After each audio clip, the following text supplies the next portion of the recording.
Alors, salut les amis, bienvenue dans cette nouvelle vidéo consacrée à Ruby on Rails. Dans la vidéo précédente, on a vu la différence qu'il y a entre Content for et Provide. Ce que je souhaite faire dans cette vidéo, c'est vous montrer en pratique cette différence-là afin d'éviter toute ambiguïté. Ok? Donc, je vous avais dit que cette différence intervenait lorsqu'on appliquait le streaming.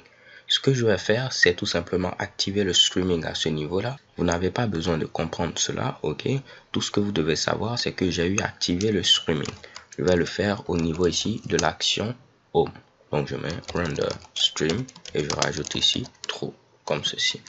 Donc, on va considérer que je viens d'activer le streaming à ce niveau-là pour notre fameuse action Home. Je vais fermer ceci. Et ce que je vais faire, c'est quoi? Je vais venir au niveau de Views, ensuite Layout, ensuite Partials, et je vais venir au niveau de nav.html.irb. Ok? Vous voyez où c'est marqué ici About? Je vais faire un petit yield comme ceci. Et je vais rajouter Toto. Donc, c'est-à-dire qu'à ce niveau-là, on va afficher le contenu de notre bloc Toto s'il a été défini. Donc, pas de problème. Je vais venir ensuite au niveau de page, home.html.irb, et je vais donner un contenu à ce fameux bloc Toto là. Donc, je copie ceci, je le mets là, seulement que je remplace title par Toto. Ok? Et je vais mettre ici contenu 1, comme ceci. Donc, si je viens à ce niveau, je tente d'actualiser, je suis au niveau de la page d'accueil. Chez Kebam, vous voyez contenu 1 à remplacer About. Ok? Je vous ai dit que lorsqu'on active le streaming, si je tente ici de remettre un autre provide, celui-là ne sera pas pris en compte. Parce que dès qu'il va prendre ici ce contenu-là 1 pour ce bloc Toto, il ne va plus chercher ici de contenu pour notre bloc Toto. Donc il va mettre ici seulement contenu 1. Si je viens à ce niveau, je tente d'actualiser. Chez Kebam, vous voyez contenu 1. Par contre, si j'utilise cette fois-ci Content for, donc je vais mettre ici Content for, lui, lorsqu'il va trouver contenu 1, il va chercher ici d'autres blocs Toto. Et ensuite, il va concaténer les contenus. Ce qui va faire que cette fois-ci, on aura contenu 1 et contenu 2.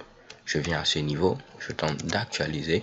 Chez Kebam, vous voyez contenu 1, contenu 2. Ok? Par contre, si j'étais à ce niveau-là et je n'avais pas activé le streaming, si je viens au niveau de page contrôleur, j'enlève cette ligne-là. Vous allez voir que pour Content for, j'aurai ici contenu 1, contenu 2, mais également pour ici Provide, j'aurai le même résultat, j'aurai contenu 1, contenu 2.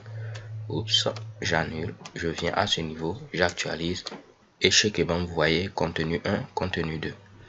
Avant de terminer, si je viens au niveau de nav, je vais tenter ici de remplacer le theme par le contenu d'un autre bloc. Je vais l'appeler Tata. Donc je fais également un petit yield à ce niveau-là de Tata.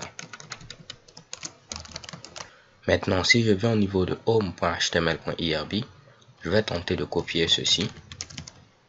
Et je vais remplacer Toto par Tata. Et de même ici contenu, je vais le remplacer par texte. Donc vous voyez pour Tata, j'ai mis ici texte 1, texte 2. Pour Toto, j'ai mis contenu 1, contenu 2. Là, vu que j'ai pas activé le streaming au niveau ici de Home, vous voyez, vous allez voir à ce niveau qui va concaténer contenu 1, contenu 2 et texte 1, texte 2. J'actualise.